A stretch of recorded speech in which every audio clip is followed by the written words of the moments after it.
Gusto mo bang iiyak siya sa'yo araw at gabi dahil nagsisisi siya na iniwan ka niya at gusto niyang babalik sa'yo agad-agad?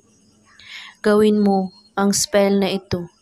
Napakasimple lamang itong gawin at napaka-epektibo basta't buo ang inyong paniniwala sa paggawa at walang ibang iniisip at pagdududa. Kunin mo ang papel at panulat.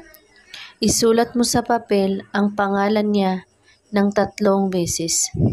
At pagkatapos, sa likod ng papel, isulat mo ito. Iiyak ka sa kakaisip sa akin. 3 beses mo ito isusulat. At pagkatapos, itupi mo ang papel hanggat ito ay maliit.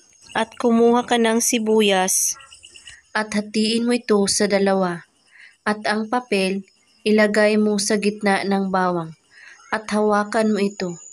At sabihin mo, pangalan niya, iiyak ka sa kakaisip sa akin.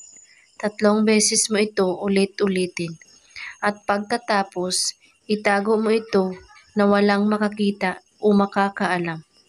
Gawin lang ito kahit anong oras at araw, basta't buo ang inyong paniniwala sa paggawa at walang ibang iniisip at pagdududa. At kung may katanungan po kayo ay magko-comment lang po sa baba. Maraming salamat sa panonood. May God bless us all.